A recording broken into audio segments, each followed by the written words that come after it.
Hello' guys, মই আজি আৰম্ভ কৰিম যেনেকৈ আৰম্ভ কৰিছিলোঁ এডভেণ্ট অফ ইউৰোপিয়ান পাৰ্ট 1 শেষ কৰিছোঁ ইণ্ডিয়ান মডাৰ্ণ হিষ্টৰী। চ' মই এতিয়া আৰম্ভ কৰিম পাৰ্ট 2। এইটো পাৰ্ট 2 চিৰিজত দি দিম APSC লেভেলৰ। অ'কে, APSC লেভেলৰ যিটো মডাৰ্ণ ইণ্ডিয়ান হিষ্টৰী আছে, মই APSC লেভেলৰ পাৰ্ট 2 আৰম্ভ কৰিম। সকলো এক্সামৰ কাৰণে ইম্পৰ্টেণ্ট হয়, ঠিক আছে। আপোনালোকে এইটো বেচিছ বুলি মানি ল'ব পাৰে।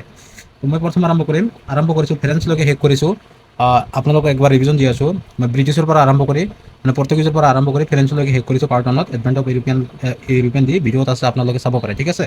এতিয়া মই পাৰ্ট 2 আৰম্ভ কৰিছোঁ, expansions of British power in India. মানে ব্ৰিটিছৰ পাৱাৰ ইণ্ডিয়াত কেনেকৈ বিয়পিছে, ঠিক আছে। সেইটো হিচাপত মই সেইটো কেনেকৈ হ'ল আৰু কেনেকৈ আগবাঢ়িছে ব্ৰিটিছে, মই সেইবিলাক আলোচনা কৰি আছোঁ, আপোনালোকে চাই থাকিব। ফাৰ্ষ্টত আহিল battle of Plassey. Battle of Plassey most important question হয় আপোনালোকৰ এক্সামৰ কাৰণে। বেটল অফ প্লাচি মানে কেতিয়া আৰম্ভ হৈছিল? 1757 চনত। অ'কে, ভেৰি ভেৰি ইম্পৰ্টেণ্ট হয়। অ'কে, কাৰ মাজত হৈছিল? এনেকৈ চিষ্টেম এক্সামত আহে। কাৰ মাজত হৈছিল? British and Nawab of Bengal. Nawab of বেংগলৰ কোন আছিল? সিৰাজউদ্দৌলা। এণ্ড ব্ৰিটিছৰ কোন আছিল? ৰবাৰ্ট ক্লাইভ, ঠিক আছে। আপোনালোকে এইবিলাক মনত ৰাখিব। বেকগ্ৰাউণ্ড জানি লওঁ, ঠিক আছে। বেটেল অফ প্লাচিৰ বেকগ্ৰাউণ্ড জানি লওঁ। Royal farman of Farrukhsiyar in 1717 East India Company Mughal empire. Royal farman কোন আছিল? ফাৰুকছিয়াৰ আছিল 1717 ইষ্ট ইণ্ডিয়া কোম্পানীৰ মোগল এম্পায়াৰ আছিল। Okay, this farman the East India Company receive rights for duty free trade in Bengal. ফৰমানে কি কৰিছে? ফাৰুকছিয়াৰে কি কৰিছে? ডিউটি ফ্ৰী ট্ৰেড কৰিব দিছে বেংগলত। কাক দিছে? ব্ৰিটিছক ডিউটি ফ্ৰী ট্ৰেড কৰিব দিছে, ঠিক আছে। Which was very much profitable to the English East India Company. মানে সেইটো ডিউটি ফ্ৰীটো ভেৰি মাছ ব্ৰিটিছৰ কাৰণে কি আছিল? প্ৰফিটেবল আছিল। তাৰপিছত কি কৈছে? And so' is also' known as Magna Carta. আৰু ইয়াকে মেগনা কাৰ্টা বুলি কোৱা হয়। কোৱেশ্চনত বহুত ধৰণৰ কোৱেশ্চন আহে, ঠিক আছে। APSCত বিশেষকৈ APSCত আহি থাকে হোৱাট ইজ মেগনা কাৰ্টা। মেগনা কাৰ্টাটো আপোনালোকে ভালকৈ জানি থাকিব, মষ্ট ইম্পৰ্টেণ্ট হয়, ঠিক আছে। তাৰপিছত this was a very loss decision for the Nawab of Bengal. আৰু এই ডিচিশ্যনটো বেংগলৰ নবাবৰ কাৰণে কি আছিল? ভেৰি লছ আছিল, ঠিক আছে, মষ্ট লছ আছিল। তাৰপিছত in to battle of Plassey other reason আছিল, আৰু বেলেগ ৰিজন আছিল behind the battle of Plassey giving shelter to Krishna Das, ঠিক আছে। কৃষ্ণ দাসক who was the fugitive for the Nawab of Bengal. Krishna দাসক শেল্টাৰ দিয়াৰ কথা আছিল, কিন্তু দিয়া নাছিলে, but was supported by East India Company. 2 number আছিল increase fortification of Fort William. মানে ফৰ্ট উইলিয়ামক কি কৰিছে? ইনক্ৰিজ কৰিবলৈ আৰম্ভ কৰিছিলে। অ'কে, তাৰপিছত ইমিডিয়েট ৰিজন আছিল বিলাকুল ট্ৰেজেডি। বিলাকুল ট্ৰেজেডিটো মষ্ট ইম্পৰ্টেণ্ট হয়, আপোনালোকে এইটো চাব। Black hole tragedy, Sirajuddaulah attack Fort William on June 1756 and imprison more than 100 British in a very small room. মানে কি কৈছে? সিৰাজউদ্দৌলা কি কৰিছিল? এটাক কৰিছিল, ফৰ্ট উইলিয়াম এটাক কৰিছিল জুন মাহৰ 1756 চনত। And more than 100 peoples are arrested and এটা সৰু ৰুমত গোটেইকেইটা সোমাই দিছিল, ঠিক আছে। The next morning only 20 to 25 peoples are survive and in this incident is also' known as black hole tragedy, ঠিক আছে। বিলাকুল ট্ৰেজেডি মষ্ট ইম্পৰ্টেণ্ট হয়। মানে কি কৈছে? সিৰাজউদ্দৌলাই 100তকৈ অধিক ব্ৰিটিছাৰক জুন মাহৰ 1756ত এটাক কৰি এটা সৰু ৰুমৰ ভিতৰত সোমাই দিছিল। তাৰ ভিতৰৰ পৰা 100তকৈ অধিকৰ ভিতৰৰ পৰা মাত্ৰ 20ৰ পৰা 25টা পিপল ছাৰ্ভাইভ কৰিব পাৰিছিল। আৰু এই ঘটনাটোক কি বুলি কোৱা হয়? বিলাকুল ট্ৰেজেডি বুলি কোৱা হয়, ঠিক আছে। আপোনালোকে ভালকৈ মনত ৰাখিব, এইটো মষ্ট ইম্পৰ্টেণ্ট হয়। তাৰপিছত ৰবাৰ্ট ক্লাইভ এটাক অন সিৰাজউদ্দৌলা। তাৰপিছত কি কৰিছে? ৰবাৰ্ট ক্লাইভে কাৰ ওপৰত এটাক কৰিছে? ৰবাৰ্ট ক্লাইভে সিৰাজউদ্দৌলাৰ ওপৰত এটাক কৰিছে। অ'কে, ৰবাৰ্ট ক্লাইভে সিৰাজউদ্দৌলাৰ ওপৰত এটাক কৰিছে। On sign treaty of Aligarh. Most important হয়। ট্ৰিটি অফ আলিগড় কেতিয়া হৈছিল? ফেব্ৰুৱাৰী 1577। Okay, which was very much disrespectful to the Nawab and finally it resulted into the Battle of Plassey. আৰু এইটো কি কৰিছিল? নবাবৰ ট্ৰিটি অফ আলিগড় নবাবৰ যিটো ৰেচপেক্ট আছিল, সেইটো ৰেচপেক্টৰ ওপৰত ইম্পেক্ট কৰিছিল। তাৰ কাৰণে ফাইনেলি বেটেল অফ প্লাচি আৰম্ভ হৈছিল, ঠিক আছে। তাৰপিছত বেটেল অফ প্লাচি 1757 চনৰ যুদ্ধ। 1757 চনত চিপাহী বিদ্ৰোহ কাৰ মাজত হৈছিল? আপোনালোকে বহুত ইম্পৰ্টেণ্ট মনত ৰাখিব। Robert Clive east India company চাইডৰ ফালৰ পৰা আছিল, আৰু নবাব বেংগল সিৰাজউদ্দৌলা আছিল বেংগল চাইডৰ পৰা, ঠিক আছে। ইয়াতে ডিটেইলছত দিয়া আছে, আপোনালোকে চাই ল'ব পাৰে। আৰু আপোনালোকে এইখন নোটছৰ পৰা আপোনালোকে নিজে নোটছ বনাই ল'ব পাৰে। আৰম্ভ কৰিছোঁ battle of Plassey. Battle of Plassey June মাহৰ 1757 চনত আৰম্ভ হৈছিল। নবাব অফ বেংগল আছিল সিৰাজউদ্দৌলা, আৰু কমাণ্ডাৰ কোন আছিল? মিৰ্জাফৰ আছিল। আৰু ব্ৰিটিছৰ ফালৰ পৰা কোন আছিল? ৰবাৰ্ট ক্লাইভ ৰিপ্ৰেজেণ্টেশ্যন কৰিছিল। ৰবাৰ্ট ক্লাইভ কৰিছিল already in East India Company side. কোন আছিল ইষ্ট ইণ্ডিয়া কোম্পানী চাইডত? ইষ্ট ইণ্ডিয়া কোম্পানী চাইডত আছিল মিৰ্জাফৰ আছিল, ইষ্ট ইণ্ডিয়া কোম্পানী চাইডত আছিল। This battle was not actually fought as Nawab army who was already in British side. মানে কি কৈছে? এইখন এটা যুদ্ধ নহয়, কাৰণ মিৰ্জাফৰ যিটো নবাবৰ চাইডৰ মিৰ্জাফৰ আছিল, সেইটো অলৰেডি ৰবাৰ্ট ক্লাইভৰ লগত জড়িত হৈ আছিল। সেইকাৰণে ইয়াকে যুদ্ধ বুলি ঘোষণা কৰাই নাছিলে, ঠিক আছে। সিৰাজউদ্দৌলা ফেইল্ড ফ্ৰম বেটেল ফিল্ড। মানে সিৰাজউদ্দৌলা কি কৰিলে? সেইটো পৰাজিত হ'ল। হোৱাৰ পিছত বাট captured by Mir Jafar sons Miran and তাৰপিছত কি কৰিছে সিৰাজউদ্দৌলা হাৰি গ'ল যুদ্ধত, হাৰি যোৱাৰ পিছত এইটো কাক কৰিলে মিৰ্জাফৰ চন্দ মিৰাণক কি কৰি দিলে, ঠিক আছে। আৰু ব্ৰিটিছৰ যিটো বেটেল অফ প্লাচিৰ আউটকাম আছিল, মিৰ্জাফৰ এপইণ্টেড এ নবাব বাই ব্ৰিটিছ ইষ্ট ইণ্ডিয়া কোম্পানীত। মিৰ্জাফৰ কি হৈছিল, মিৰ্জাফৰ হৈছিল এপইণ্টেড এজ এ নবাব, আৰু তাক কি নবাব বুলি কোৱা হৈছিল, এইটো ইম্পৰ্টেণ্ট হয়, ঠিক আছে, আপোনালোকে মনত ৰাখিব, পিপিট নবাব বুলি কোৱা হৈছিল। And east India Company receive zamindari rights and 24 পাৰগানাছ নিয়াৰ কলকাতা এণ্ড কলকাতা, অ'কে। তো পাৰগানা, হোৱাট ইজ পাৰগানা? পাৰগানাটো ইম্পৰ্টেণ্ট হয়, আপোনালোকে জানি ৰখা ভাল। পাৰগানা মানে হৈছে 24 পাৰগানা মানে হৈছে সাব ডিষ্ট্ৰিক্ট, ঠিক আছে। এটা সাব ডিষ্ট্ৰিক্ট যেনেকৈ এৰিয়া, তাক পাৰগানা বুলি কোৱা হয়। চ' 24 পাৰগানা কি কৰিছে, এটাক কৰিছে জমিনদাৰী ৰাইটত, অ'কে। তাৰপিছত কাৰ্নেটিকৰ, এতিয়া মানে আৰম্ভ কৰিলোঁ আমি কাৰ্নেটিক্সৰ, ঠিক আছে। আপোনালোকে এইখন নোটছৰ পৰা আপোনালোকে নিজে নোটছ বনাব পাৰে, বঢ়িয়া নোটছ হৈ যাব। এইটো নোটছ পঢ়িলে আপোনালোকৰ আৰু বেলেগ কোনো মডাৰ্ণ হিষ্ট্ৰী পঢ়িব নালাগে। এইটোৰ পৰা আপোনালোকে APSC হওক যিকোনো এক্সামত কমন আহি যাব, ঠিক আছে। তাৰপিছত আৰম্ভ কৰিছোঁ এংলো কাৰ্নেটিকছ, ঠিক আছে। Anglo France directly first reason আছিল, ফাৰ্ষ্ট ৰিজন 1740 পৰা 1748 Australian was a succession in Europe. Immediate reason আছিল English captured from ships. English East India কোম্পানীয়ে কি কৰিছিল, ফ্ৰান্সৰ শ্বিপ কেপচাৰ কৰিছিল। France was represented by Dupleix. France কাৰ দ্বাৰা ৰিপ্ৰেজেণ্ট কৰিছিল, ফ্ৰান্সৰ সহযোগিতা কোন আছিল, ডুপ্লেক্স আছিল, ঠিক আছে। বেটেল অফ প্ৰথমছ Madras, treaty of okay. Second কাৰ্নেটিকৰ, ফাৰ্ষ্ট কাৰ্নেটিকৰ কিমানত হৈছিল, 1740 পৰা 1748 লৈকে হৈছিল। ছেকেণ্ড কাৰ্নেটিকৰ কেতিয়া হৈছিল, 1749 পৰা 1754। মনত ৰাখিব, ঠিক আছে। ৰিজন আছিল Hyderabad and Carnatic, okay. Nizamul Mulk died, এইটো আছিল ছেকেণ্ড কাৰ্নেটিকৰ ৰিজন, ঠিক আছে।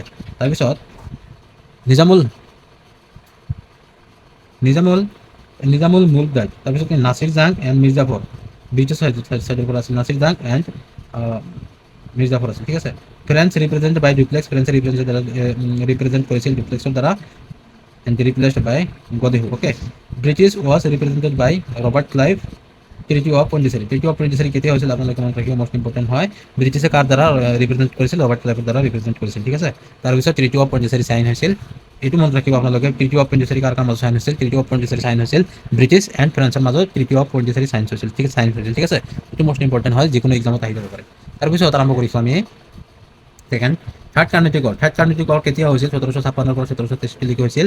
আৰু আপোনালোকে মনত ৰাখিব, আটাইতকৈ লং টাইম কাৰ্নেটিক ৱাৰ আছিল থাৰ্ড কাৰ্নেটিক ৱাৰ। এইটো আছিল 7 বছৰৰ যিটো ৱাৰ আছিল, এইটোৱে আছিল, okay. French sent Count de Lally, British side Sir Eyre Coote and চিভিল জেকল্ট, okay. Battle of Buxar, most important হয়। বেটেল অফ বক্সাৰ কেতিয়া চাইন হৈছিল, বেটেল অফ বক্সাৰ হৈছিল 1764 হয়, মোষ্ট ইম্পৰ্টেণ্ট হয়। 1764 চনত বেটেল অফ বক্সাৰ হৈছিল, ঠিক আছে। As Mir Jafar was continuously changing sides, even he came closer to Dutch, so' the British removed him and appointed Mir Qasim as a next Nawab, ঠিক আছে। মানে কি কৈছে, মিৰ্জাফৰ আছিলে, মিৰ্জাফৰ এটা দলৰ পৰা এটা চাইডৰ পৰা আন এটা চাইডলৈ গৈছিল, বহুত চাইড চেঞ্জ কৰিছিল। সেইকাৰণে কি কৰিছে, মিৰ্জাফৰক ব্ৰিটিছে তাৰ পৰা ৰিমুভ কৰিছে। ৰিমুভ কৰাৰ পিছত নেক্সট নবাব কাক বনাই দিছে, মীৰ কাছিমক নেক্সট নবাব বুলি ঘোষণা কৰি দিছে, ঠিক আছে। তাৰপিছত আহিছে বেটেল অফ বেদাৰা, মষ্ট ইম্পৰ্টেণ্ট হয়। APSCতে আহিছিল একবাৰ দুইবাৰ চাগে। তাৰপিছত APSCতে আহিছিল আগত যিটো চিলেবাছ আছিল, সেইটো চিলেবাছ মতে APSCতে আহিছিল। আপোনালোকে এইটো মনত ৰাখিব পাৰে। বেটেল অফ বেদাৰা কাৰ মাজত আছিল, বেটেল অফ বেদাৰা ডাচ আৰু ব্ৰিটিছৰ মাজত হৈছিল, ঠিক আছে। আপোনালোকে দুটা চিষ্টেম মনত ৰাখিব, ব্ৰিটিছ বেদাৰা মতলব বি ফৰ ব্ৰিটিছ, দ্ৰা মতলব ডি ফৰ ডাচ, অ'কে। এইটো দি আপোনালোকে এইটো চিকুৱেঞ্চ মনত ৰাখিব পাৰে, ঠিক আছে। এইটো মষ্ট ইম্পৰ্টেণ্ট হয়, বেটেল অফ বেদাৰা কাৰ মাজত হৈছিল, ঠিক আছে। তাৰপিছত Mir Qasim as a next নবাব, এইটো হিচাপত ৱাজ নট এ প্ৰিপেড, ঠিক আছে। মীৰ কাছিম এজন প্ৰিপেড নবাব নাছিলে, বাট মিৰ্জাফৰ এজন প্ৰিপেড নবাব আছিলে। And so' prove one advisory for the East India Company. He shifted the capital of Bengal from Murshidabad to Munger, বৰ্তমানৰ কি আছে, present area Bihar, okay. Mir কাছিমে কি কৰিছিল, হি কেপিটেল চেঞ্জ কৰিছিল, ক'ৰ পৰা, বেংগল ফ্ৰম ক'ত আছিল, capital of Bengal from Murshidabad to Munger, okay. মুংগীৰলৈকে লৈছিল, ঠিক আছে। Capital Bengal from Murshidabad to capital Munger, এইটো বৰ্তমান ক'ত আছে, বিহাৰত আছে, ঠিক আছে। হি এষ্টাব্লিছড এ গান ফেক্টৰী ইন মুংগীৰ, আৰু মীৰ কাছিমে কি কৰিছিল, এটা গান ফেক্টৰী এষ্টাব্লিছ কৰিছিল, ক'ত কৰিছিল, মুংগীৰত কৰিছিল। Ramnarayan deputy governor, okay. তেতিয়া সেই সময়ত বিহাৰৰ ৰামনাৰায়ণ আছিল deputy governor, and who was not trusted by Mir Qasim. আৰু ডেপুটি গভৰ্ণৰ যোনে আছিল নাম নাৰায়ণ, সি কাক ট্ৰাষ্ট কৰা নাছিলে, মীৰ কাছিমক ট্ৰাষ্ট কৰা নাছিলে। was supported by East India Company and so the relation between Nawab and East India Company because was আৰু সেইটোৰ সময়ত ইষ্ট ইণ্ডিয়া কোম্পানী আৰু নবাবৰ মাজত লাহে লাহে কি হৈ আছে, লাহে লাহে ডিক্ৰিজ হৈ আছে সিহঁতৰ ৰিলেশ্যন। অ'কে, চ' নেক্সট আমি আৰম্ভ কৰিছোঁ misuse of dastak by company officials, মানে দস্তক এটা বস্তু আছিল, দস্তক এইটো কি কৈছে মিছ ইউজ কৰিছে, ঠিক আছে। দস্তক ট্ৰেড পাৰমিট, দস্তক হৈছে এটা কি trade permit. Magna Carta to compare. Okay, আপোনালোকে আৰু এটা বস্তু মনত ৰাখিব, ইয়াত আমি আনবিলাকে লিখিছোঁ।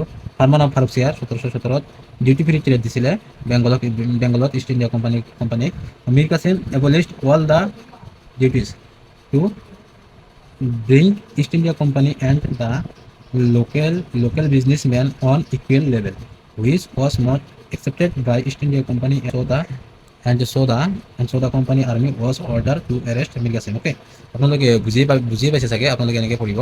চ' এইটো নষ্ট কৰা আপোনালোকে মনত বনাই দিব, ঠিক আছে। মীৰ কাছিম আৰু বেটেল অফ বুকচাৰ কাটাৰ মাজত হৈছে, বেটেল অফ বুকচাৰ বেংগল আৰু ইষ্ট ইণ্ডিয়া কোম্পানীৰ মাজত হৈছে, ঠিক আছে। তেতিয়া মীৰ কাছিম বেংগল অফ আৱাধ, নবাব অফ আৱাধ। মীৰ কাছিম কোন আছিল? নবাব অফ আৱাধ। সুজাউদ্দৌলা মোগল এম্পায়াৰ আছিল Shah Alam two. Battle of Buxar 1764 হৈছিল।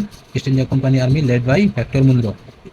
বেটেল অফ বুকচাৰৰ সময়ত ইষ্ট ইণ্ডিয়া কোম্পানী কোনে লেড কৰিছিল? ইষ্ট ইণ্ডিয়া কোম্পানীক লেড কৰিছিল Hector Munro. The combined army formed Indian side, which comprised of around 60k soldiers, while the East India Company only had 7k soldiers. Okay, which comprised around 60k soldiers আছিল ইণ্ডিয়াৰ ফালৰ পৰা, বেংগলৰ ফালৰ পৰা, আৰু 7k soldier আছিল, just 7k আছিল, অনলি 7k আছিল ব্ৰিটিছৰ ফালৰ পৰা, ঠিক আছে। Still the managed to defeat the combined army. This provide for firm establishment of East India Company in India. তো ট্ৰিটি অফ এলাহাবাদ কেতিয়া হৈছিল? ট্ৰিটি অফ এলাহাবাদ 1765 আহিছিল। আৰু এটা কথা মনত ৰাখিব, আপোনালোকে যিমান মই ট্ৰিটি এইটো ভিডিঅ'ত কৈ আছোঁ, আপোনালোকে চব ট্ৰিটি মনত ৰাখিব আৰু চিকুৱেঞ্চ ৱাইজত মনত ৰাখিব, ঠিক আছে। আপোনালোকৰ APSCত বা UPSCত বেছিভাগ আহে চিকুৱেঞ্চ ৱাইজত, মানে এচেণ্ডিং ডিচেণ্ডিঙৰ ওপৰত কোৱেশ্চন আহে, ঠিক আছে। আপোনালোকে সেইকাৰণে চিকুৱেঞ্চ হিচাপত ইয়াৰ হিচাপত মনত ৰাখিব, ঠিক আছে। মোষ্ট ইম্পৰ্টেণ্ট হয়। তাৰপিছত আমি আৰম্ভ কৰিছোঁ ট্ৰিটি অফ এলাহাবাদ 1765, ঠিক আছে। was signed with Nawab of Awadh, who surrendered the region of Allahabad Kara.